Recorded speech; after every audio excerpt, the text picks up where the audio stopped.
Cuando un magnate de la construcción es asesinado, Stan era un hombre fuerte. su esposa pasa a ser la principal sospechosa. Ella podía resultar muy encantadora o muy maliciosa. Y la búsqueda de pistas de la policía Uno de ellos detectó algo que brillaba entre los arbustos. Se inclinó, lo recogió y resultó ser el arma homicida. ¿Fue un atraco, un crimen relacionado con la droga, una esposa vengativa? Quizá las tres cosas. Descúbranlo esta noche en Poder, Privilegio y Justicia. Viernes 7 de marzo de 1986, 5:30 de la mañana. Las sirenas taladran el silencio de la madrugada en el elegante barrio residencial de Coconut Grove, en Miami, cuando la policía llega a la puerta de una mansión de piedra caliza. Dentro el escenario es todo menos magnífico. En un dormitorio del piso superior, aparentemente al magnate millonario de la construcción, Stanley Cohen, le han disparado mortalmente mientras dormía. Su esposa Joyce cuenta a la policía que unos intrusos son los responsables del crimen. Fue como sacado de un guión de corrupción en Miami. El miembro de la Jet Set, Stan Cohen, había ganado una fortuna en el negocio de la construcción. Tenía una esposa joven y atractiva a la que le gustaban las drogas y las fiestas. Encontrar personas que hubieran querido verle muerto era fácil. Encontrar al asesino resultaría ser mucho más difícil. Stanley Cohen murió en su mansión de 25 habitaciones en Bayshore Drive, una de las calles más prestigiosas de Coconut Grove, jalonada de casas multimillonarias. La mansión era el símbolo de todo aquello por lo que Cohen había trabajado y tal vez, como la policía llegaría a creer, de lo que le mató. Era el símbolo del dinero. Stan era un hombre hecho a sí mismo, un hombre muy fuerte. Y había ganado dinero. Le gustaba ganar dinero y entendía de eso. Y poseía una casa en un lugar muy prominente del Grove, en la avenida 17 con Bayshore. Stanley Cohen vivía como un rey, pero no había nacido en el seno de la realeza. Nació en 1934 en una modesta familia de tenderos de Long Island. En 1948 la familia se trasladó a Miami. Cuando se hizo hombre supo exactamente lo que quería. Quería ser rico. En la Universidad de Florida estudió ingeniería y se granjeó la reputación de agresivo y pendenciero. El apodo de Stanley en la universidad era el estrujador, y eso era porque siempre que te veía, siempre que se acercaba a ti por sorpresa, te estrujaba la cabeza o te daba una colleja, te machacaba. Le gustaba hacerlo, ¿sabe? Siempre en broma, pero te estrujaba. Todo lo que hacía Stan lo hacía a lo grande y deprisa. Estando aún en la universidad se casó. Nada más licenciarse regresó a Miami y se metió de lleno en el mundo de los negocios. Era el año 1959 y para un hombre que quería dinero y poder, Miami ofrecía muchas oportunidades. Miami estaba en pleno auge. Estaba al rojo vivo y el negocio inmobiliario invitaba a poner dinero, porque lo comprabas hoy y mañana valía el doble. En 1963 creó la empresa constructora SAC con su compañero de hermandad universitaria Marvin Sheldon. La tarea de Stan era procurar que el trabajo sobre el terreno se terminase a tiempo, que las cosas fueran como la seda. Yo era más bien el oficinista. Él era el hombre de exteriores, gritaba y chillaba, pero lograba que el trabajo se hiciera. El suyo era un estilo más propio de una obra en construcción que de una suite de luna de miel. Hacia mediados de los 60, Stan se había divorciado y vivía en una ostentosa zona habitada por solteros en Coconut Grove. El Grove era un refugio para artistas y bohemios acaudalados, una comunidad en la que la gente creía en la buena vida. Una ciudad pequeña, artistas a la orilla del mar, buenos restaurantes, buenos bares pequeños. Y la clase de gente que vive allí, ¿sabe? Todo el mundo era tolerante, simpático. En aquella época muchos de nosotros éramos solteros y creamos una especie de vínculo. Pasábamos muchísimo tiempo juntos. Bebíamos mucho y nos corríamos muchas juergas. A principios de los años 70, la empresa constructora de Stan le había hecho varias veces millonario, y aunque era una figura destacada en la escena social de Coconut Grove, su vida personal era un desastre. Se había metido precipitadamente en 3 matrimonios, y con 3 divorcios a sus espaldas, volvía a llevar la típica vida de soltero. Hasta que en 1974 conoció a Joyce McDillion, de 24 años, que recientemente se había mudado a Miami desde Chicago. En realidad no tenía familia ni lazos en ninguna parte y me gustaba el sol. Aquello era bonito y quería empezar de nuevo en alguna parte. Creo que fue bueno para mí. Joyce conoció a Stan 17 años mayor que ella cuando trabajaba para un promotor. Él era el contratista general en aquella obra y empezamos, no sé, a charlar y después a comer juntos y bueno, fue así como nos conocimos. Joyce era callada e insegura. Stan era seguro de sí mismo y poderoso. En menos de un año se prometieron. Se enamoraron y se casaron. Stanley no tardaba mucho en enamorarse o en casarse. Pero Stan no quería casarse en Miami. Otra vez no. Mi marido conocía a tanta gente en Miami que dijo, no podemos casarnos aquí porque habría que invitar a muchísima gente, y propuso, nos iremos a Las Vegas. Fue muy emocionante. Yo era joven, fue muy emocionante. El ascenso social puede ser emocionante, pero también puede ser traicionero. Joyce Cohen no tenía ni idea de lo difíciles que se le iban a poner las cosas. A su regreso, el matrimonio de cuento de hadas de Joyce Cohen pierde el control, ya que Cenicienta descubre la cocaína. En el invierno de 1975, los recién casados Stan y Joyce Cohen se mudaron a una imponente mansión en Bayshore Drive. Solo un año antes, Joyce era una secretaria que cobraba el sueldo mínimo. Ahora de repente era la esposa de un millonario. Aquello debió suponer una conmoción para la tímida nueva señora Cohen. Era auténticamente un pez fuera del agua. Tenía que llevarse bien con los amigos de Stan y sus esposas, algunas de las cuales tenían edad suficiente para ser su madre. Muy al principio de su relación con Stanley, era muy tímida, muy humilde y muy sencilla. No sabía mucho sobre las cosas buenas de la vida. Era solo una chica muy amable.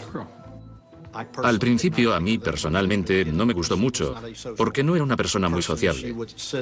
En las fiestas que organizábamos se sentaba a un lado y parecía no encajar. Eso, por supuesto, a Stan no le gustaba. Quería que ella formara parte del grupo. Stan empezó a convertir a Joyce en la clase de mujer que encajaría en su mundo. Y la animó a dedicarse a su afición, el diseño. Tenía gusto para la decoración. Mezclaba antigüedades con cosas nuevas y todo eso. Su casa era muy bonita y ella lo decoraba todo. Tenía muy buenas aptitudes.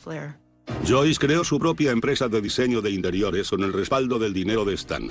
Gradualmente fue ganando confianza en sí misma. Empezó a vestirse mejor, a hablar más cuando estaba entre la gente y a disfrutar de las pieles, las joyas y la ropa de diseño que acompañaban el hecho de ser la señora Cohen.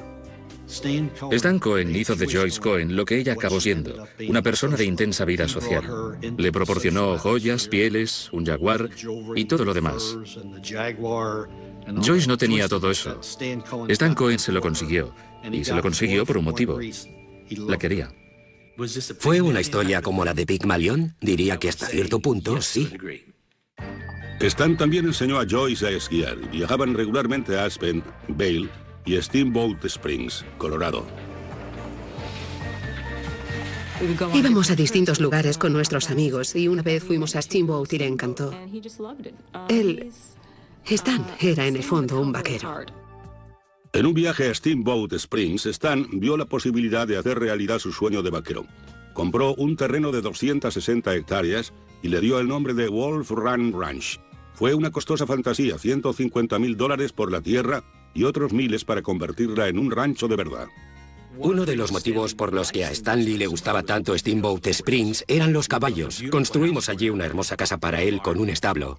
Stan pronto inició otros proyectos inmobiliarios y de construcción en Steamboat Springs. Después compró un jet privado, un Saberliner 40EL de $400,000 para viajar de Florida a Colorado.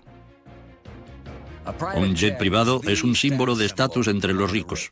No era de extrañar que alguien como Stan Cohen quisiera uno. Pero a principios de los años 80, un nuevo símbolo de estatus aparecía en el sur de Florida, y lo hacía con fuerza: la cocaína.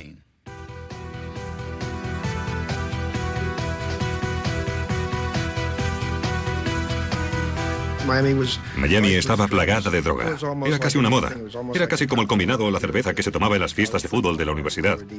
Había rayas de coca sobre la mesa de café. Y quien quería esnifarla, lo hacía. Sabía que mucha gente lo hacía. Entrabas en el baño y encontrabas billetes de $1 enrollados y decías, alguien se lo está pasando bien aquí. Joyce y Stan también se lo pasaban bien con la cocaína. Stan me lo dijo. Resulta que una noche, cuando vi que no tomaba nada, le dije, oh, no estás tomando nada. Deja que vaya a buscarte una copa. Y me dijo, no he tomado coca y estoy exactamente donde quiero estar. Bien, vale. Si es así, está bien. Era como una droga social. Mucha gente la consumía. Nosotros tomábamos cuando íbamos a alguna fiesta o algún sitio. Y pasó a ser como algo obligado socialmente, como cuando la gente se fumaba un porro o algo así. El hecho de que la cocaína fuera ilegal era como un estímulo añadido en la escena social de Coconut Grove. Pero con la cocaína llegó algo más. la delincuencia. Esa ola de delitos alimentados por la droga dio origen a un aterrador tipo de robo llamado invasión de hogar. Criminales armados estaban irrumpiendo en las casas y robando a las personas a punta de pistola. Stan instaló un sofisticado sistema de alarma. Después, todavía nervioso por los robos, tomó una fatídica decisión. Compró un arma de fuego para la casa. Pero la verdadera amenaza que planteaba la cocaína no estaba fuera de la casa de Stan, sino dentro. Joyce estaba cayendo en la dependencia y su personalidad estaba cambiando. Joyce, que era 17 años más joven que Stanley, no quería volver a casa y acostarse a las 10 o a las 11 de la noche. Era consciente de su posición en la vida y de que era muy atractiva. Estaba delgada, quería salir, bailar y pasárselo bien. La que antes había sido tímida secretaria se había convertido en una mujer que vivía para salir e ir de fiesta, y Stan, en su mediana edad, no podía seguir su ritmo. Si ella hubiera consumido cocaína como un pasatiempo, no le habría avergonzado tanto, pero el hecho de que consumiera tanta cantidad le hirió. Notamos un cambio en su personalidad y hacíamos preguntas. La gente decía, oh, ha tomado cocaína. Me parece que con Joyce llegó a ser un problema más serio que cuando empezaron. Creo que llegó a crear un problema en su matrimonio. En diciembre de 1985, la pareja decidió que necesitaba pasar un tiempo separada. Joyce salió en el jet rumbo a Steamboat Springs para pasar todo el invierno. Stanley se me quejó amargamente. Creo que Joyce había destrozado el coche 4 o 5 veces allí. Y yo sabía que consumía cocaína. Stanley me lo había contado. Stanley empezó a pasar más tiempo en Miami. Joyce empezó a pasar más tiempo en Steamboat Springs. Salió a la luz más tarde que había infidelidades por parte de ambos cónyuges. En Coconut Grove circulaban rumores de que Stan estaba ya harto. Stan había logrado con éxito integrar a Joyce en su mundo. Ahora ella era adicta a ese mundo literalmente. Su matrimonio estaba al borde del abismo y Stan y Joyce se hallaban en una peligrosa encrucijada. Lo que Stanley dijo a Joyce fue: saldrás de este matrimonio tal como entraste, sin nada. Divórciate de mí y no sacarás nada. A nuestro regreso, un turbulento matrimonio llega a un violento final.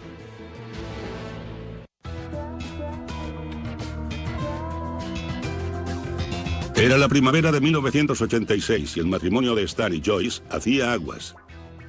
Un hombre rico de mediana edad se casa con una mujer pobre pero bella y más joven. Añadan la cocaína, las fiestas y las infidelidades y obtendrán la receta del desastre. Era solo cuestión de tiempo que algo sucediera. Joyce había pasado el invierno en su rancho de Steamboat Springs, mientras Stan permanecía en Miami. En marzo de 1986, Joyce regresó a la casa de Coconut Grove. Desde fuera parecía que el matrimonio volvía a ir por buen camino. Todo el mundo discute. Todo el mundo tiene días en que dice, oh, Dios mío, ¿sabe? Por lo que yo veía, su matrimonio no distaba mucho de mí o de cualquiera. Cualquiera que lleve casado 10 años. Yo estoy segura de que esa mujer diría unas cuantas veces, voy a pedir el divorcio, ¿sabe? Los matrimonios no son perfectos. Si realmente había algún problema, yo no lo sé. Para nuestro aniversario me regaló un anillo de diamantes que fue un regalo especial. No creo que alguien que está a punto de divorciarse de su esposa la lleve a una joyería y encargue que diseñen un anillo y que lo fabriquen.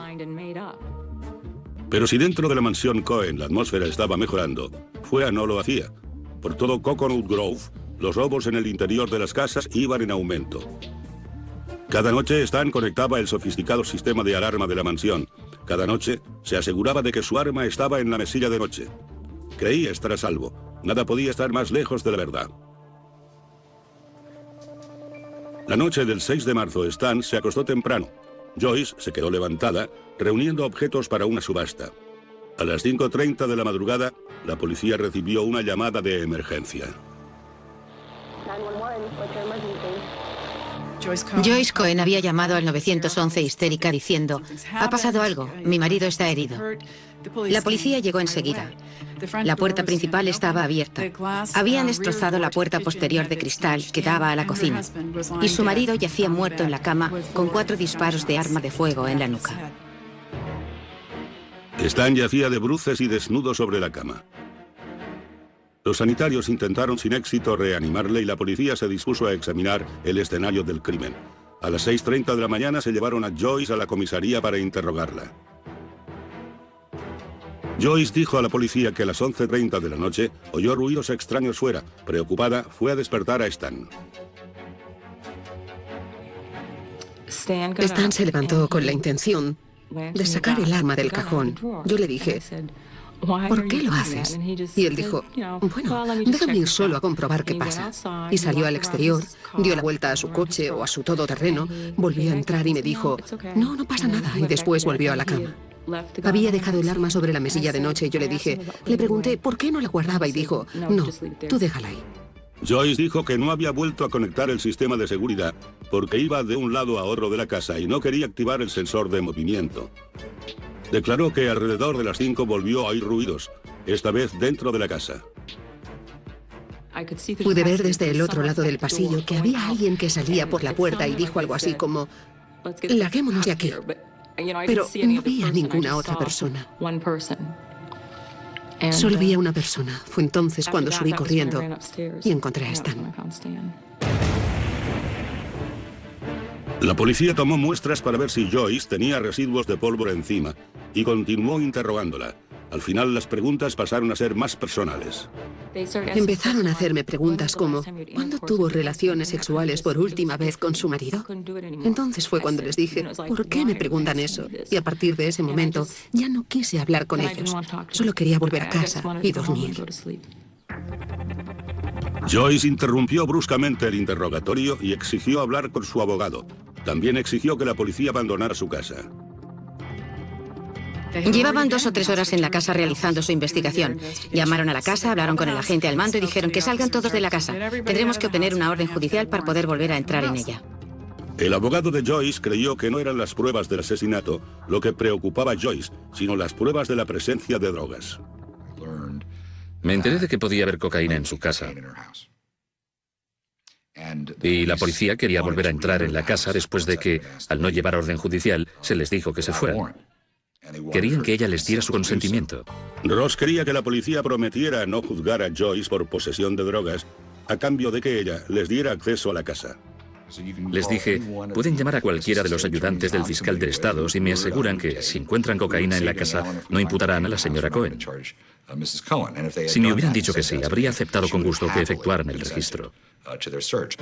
Hasta entonces, Alan se negaba a permitirles volver a entrar.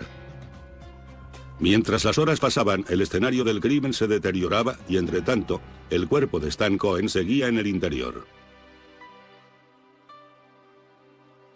Decir que fue un extraño giro de los acontecimientos sería decir poco. A los investigadores se les niega el acceso al escenario del crimen y lo hace la esposa de la víctima. ¿Tenía miedo de que encontraran drogas o temía que encontraran algo más? A nuestro regreso, la policía descubre pruebas incriminatorias en el jardín delantero de los Cohen. 7 de marzo de 1986, 8:30 de la mañana. 3 horas después de haber sido llamados al escenario de un asesinato, la policía esperaba una orden de registro, ya que Joyce Cohen y su abogado les impedían la entrada en la mansión. Dado que el cuerpo de Stan Cohen seguía dentro, el tiempo era esencial.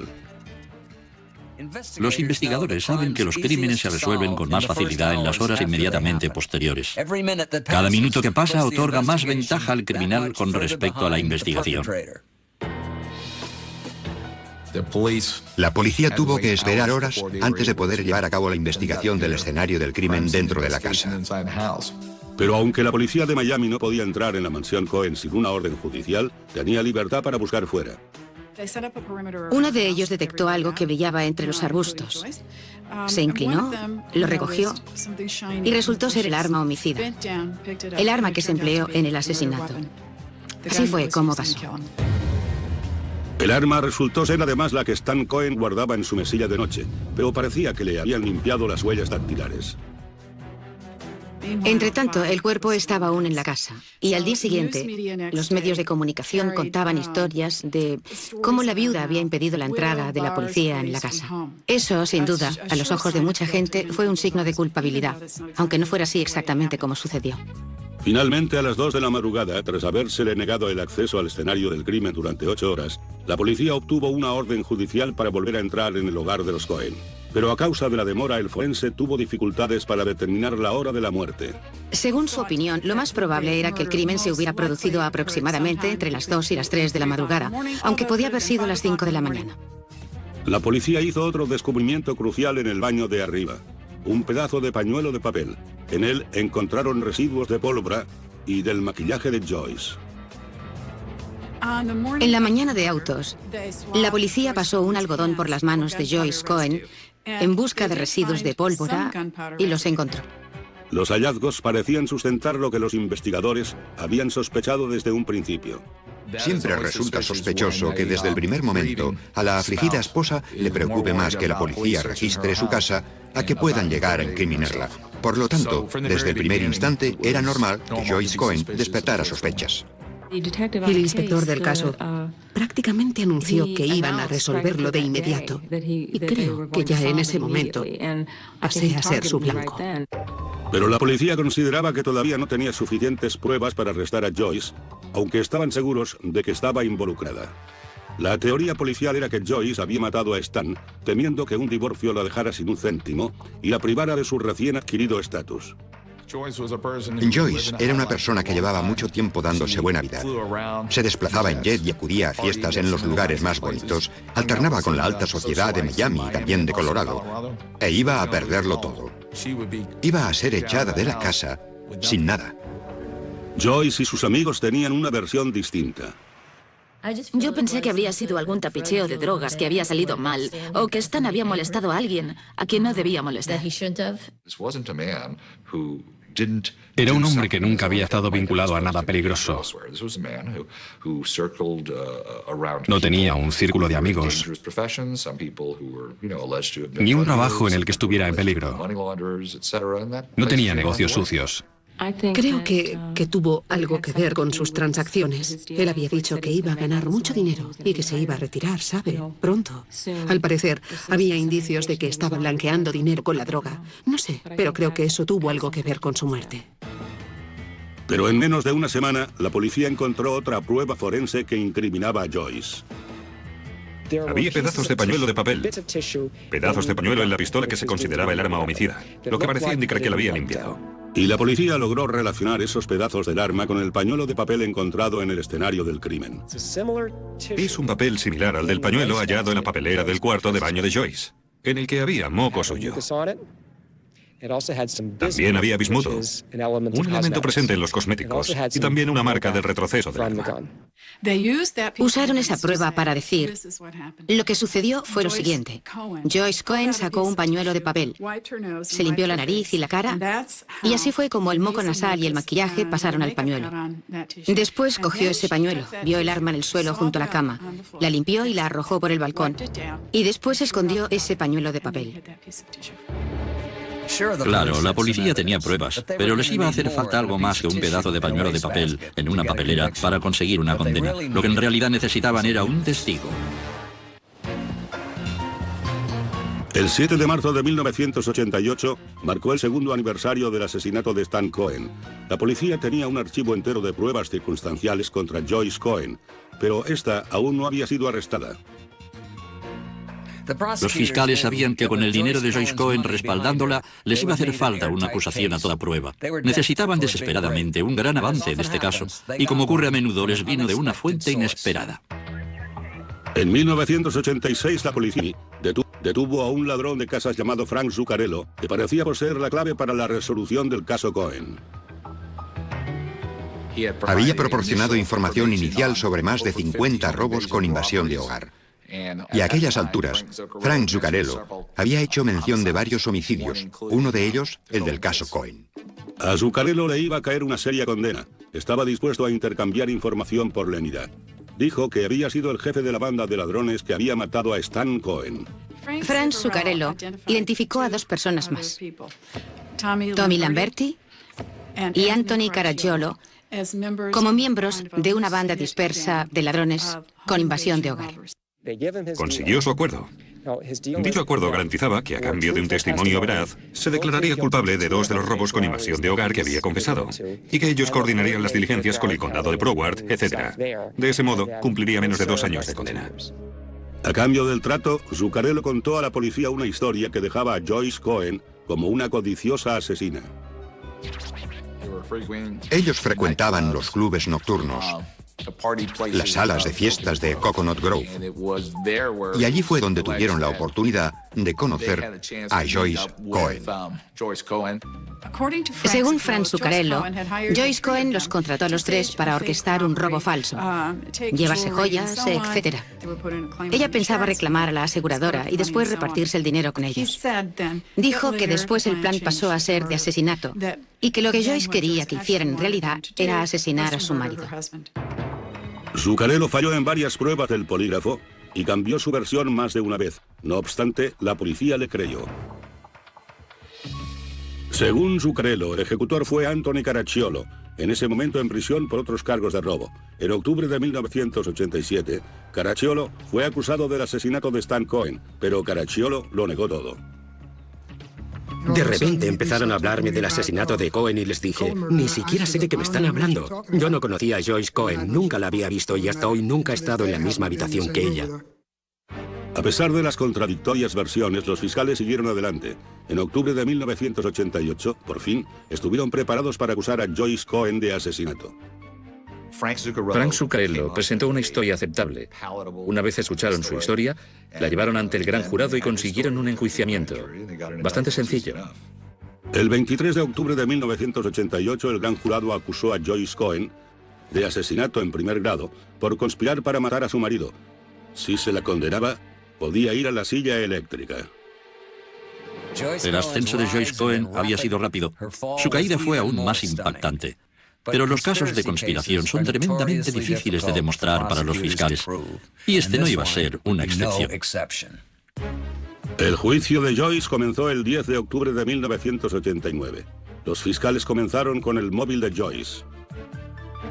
En el juicio, la teoría del crimen presentada por los fiscales fue que el matrimonio estaba en crisis y las 2 partes lo sabían. La señora Cohen quería poner fin a la unión, pero creía erróneamente que si se divorciaban no podría mantener el tren de vida que el matrimonio le había proporcionado. Y por eso contrató asesinos a sueldo para matar a su marido. Pudimos dejar muy claro que Joyce y Stan estaban en proceso de divorciarse. Stan había dicho a Joyce que iba a marcharse tal como vino, sin nada. El principal testigo de la acusación, Frank Zuccarello, ocupó el estrado el 23 de octubre. Dijo, dense prisa, acabe de una vez. Quería a su marido muerto, podía perderlo todo. Si se tramitaba el divorcio, no se llevaría nada. Zuccarello dijo al jurado que a Stan lo mataron a las 2:30 de la madrugada. Dijo que Joyce había pasado las 2 horas y media siguientes alterando el escenario del crimen para que pareciera un allanamiento de morada, hasta que por fin llamó a la policía a las 5:30. Establecer la hora de la muerte era absolutamente vital. Si a Stan lo mataron a las 2:30, Zuccarello estaba culpable. Si no sucedió hasta más tarde, la acusación del Estado estaba en serias dificultades. En su interrogatorio, el abogado defensor Alan Ross atacó la credibilidad de Zuccarello, poniendo de relieve sus delitos y mentiras previos ante el jurado. Le aplasté. El hombre estaba destrozado. Y creo que si entrevistaran a los miembros del jurado dirían que no le creyeron. Ellos no le creyeron. Pero el examinador médico del condado de Dade sustentó la versión de Zuccarello. Testificó que el asesinato había tenido lugar entre las 2 y las 3 de la madrugada. ¿Qué puede decir con una razonable certeza científica sobre si la muerte de Stanley Cohen se produjo alrededor de las 5:30 de la mañana? Diría que no se corresponde. ¿Y entre la 1:30 y las 3:30? Con esa franja horaria sí se correspondería. La defensa contaba con sus propios expertos, incluidos los sanitarios que intentaron reanimar a Stan, 3 horas después de la muerte de Cohen, según sostenía la acusación. Los servicios médicos intentaron reanimar a ese hombre. Eso fue realmente lo que ocurrió cuando acudieron al escenario. Le pusieron los electrodos e intentaron reanimarle. Quiero elogiar a ese equipo médico. No eran estúpidos. No habrían intentado reanimar a un hombre que llevaba 3 horas muerto. Pero la acusación tenía otro testigo que apoyaba la idea de que Stan había muerto horas antes de que Joyce llamara a la policía. Alguien se presentó a declarar que había oído disparos en Coconut Grove en la mañana del 7 de marzo de 1986 y que el ruido procedía de la casa de los Cohen, y dijo que los disparos se produjeron entre las 2 y las 3 de la madrugada. La acusación tenía más pruebas contra Joyce. Había el pañuelo de papel hallado en el escenario del crimen. Y lo más incriminatorio de todo, los investigadores habían encontrado residuos de pólvora en las manos de Joyce. Puedo asegurar que el analista criminal que analizó los residuos de pólvora y testificó resultó muy convincente. Aquello fue muy perjudicial para ella. Y finalmente estaba la propia Joyce. La acusación la pintó como una drogadicta que había asesinado a su marido en un intento desesperado por conservar el dinero y la posición. La describieron como una persona dura, fría y mezquina, una especie de Cruella de Vil, ¿sabe? Y dijeron que había planeado, engañado, conspirado e ideado cómo deshacerse de Stan. La gente creyó que yo era algo que no era. Y no es que sea, bueno, perfecta, ni una gran persona, porque yo no opino eso de mí misma. Pero me describieron como una persona dura y enloquecida por la droga, y eso no era cierto. No era cierto en absoluto. La defensa contraatacó con una deposición de la estrella de country Tanya Tucker, que había entablado amistad con Joyce en Colorado.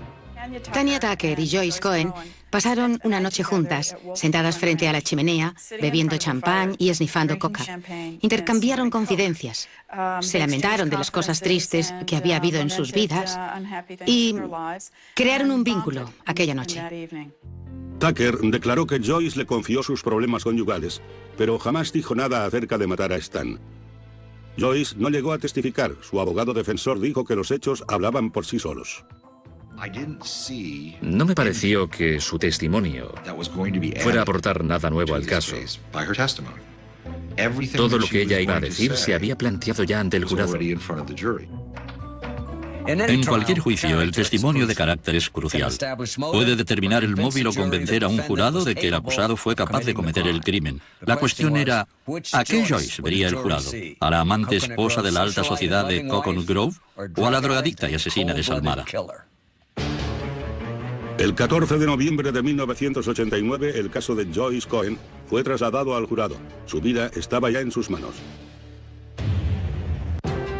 El juicio de Joyce Cohen por conspiración para cometer asesinato había durado 6 semanas. La acusación estaba decidida a demostrar que Joyce no podía parapetarse en su riqueza. Joyce estaba luchando para salvar su vida, y la alta apuesta de la batalla atrajo una tremenda atención por parte de los medios. En los años 80, los juicios por asesinato no eran precisamente insólitos en Miami. Pero este caso era distinto. Se trataba de una ama de casa guapa, joven y rica, acusada de disparar a su marido a sangre fría. Los acaudalados habitantes de Coconut Grove estaban divididos al 50% en esta ocasión, y el veredicto empeoraría aún más esa división. Por fin, el jurado dio su veredicto. Yo esperaba que fuera no culpable. Si hubiera estado allí sentado y hubiera oído todas las cosas que Alan enumeró como dudas razonables, no sé, debió mencionar por lo menos 70 cosas. El costoso abogado de Joyce tenía la confianza de que había ganado el caso. Era una duda razonable tras otra. Después de haber deliberado durante 3 días, el jurado anunció su veredicto. Nos llamaron para que escucháramos el veredicto. La presión sanguínea sube, el ritmo cardíaco aumenta, empiezas a sudar. Hasta la persona más fría, uno se inquieta mucho. Los miembros del jurado declaramos a la acusada Joyce Cohen culpable de asesinato en primer grado. Culpable. El veredicto de culpabilidad sacudió toda la sala como una onda expansiva. No me lo podía creer. Emití un sonido y fue como el ruido que hace un animal herido. Me quedé atónita, sin habla. Y naturalmente creo que rompí a llorar.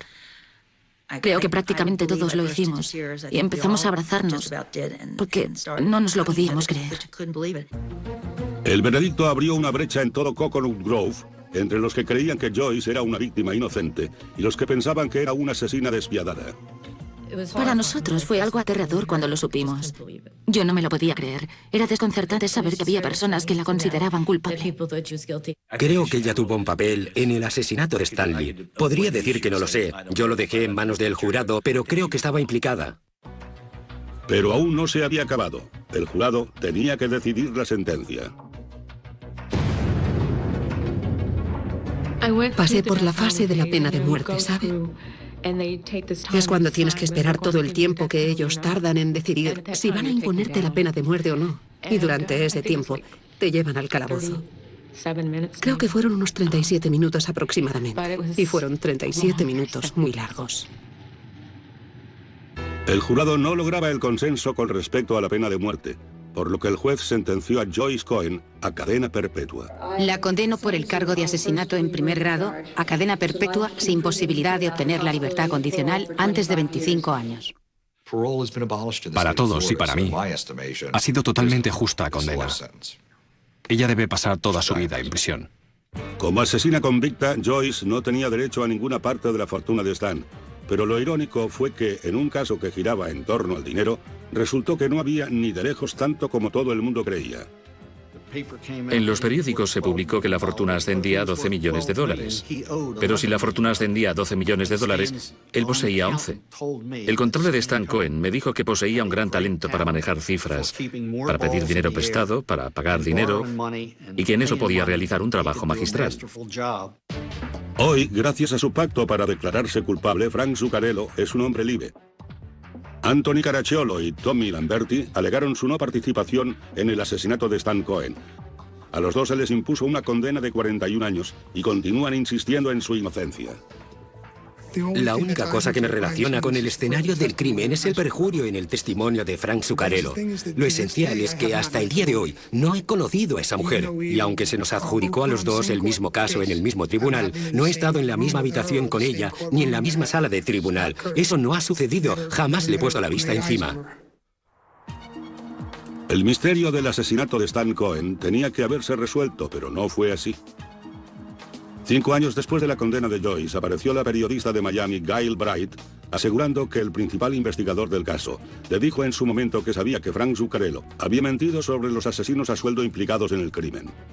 Lo que dijo fue, no sucedió tal como todo el mundo dijo que había sucedido. No se trata de si Joyce Cohen es inocente o culpable. Se trata de que fue condenada en base a pruebas que a mí me dijeron que habían sido falseadas. Gail Bright llama a Alan Ross y le dice: Alan, no me mates. Espero que me perdones. Pero hace 5 años que sé esto. John Spear me dijo fuera de cámara que él no creía la teoría de que Zuccarello estaba diciendo la verdad. Alan Ross dice: no voy a matarte. Ven a comisaría y presta declaración. Y ella lo hace.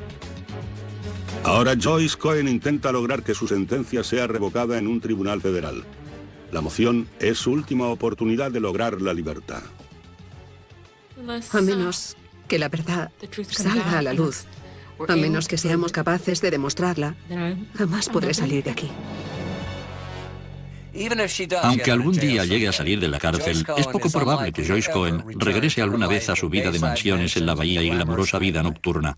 Sea cual sea el resultado de su apelación, este caso será siempre un vergonzoso recordatorio de los excesos por el dinero en el Miami de los años 80. Dominic Dunne para la televisión judicial.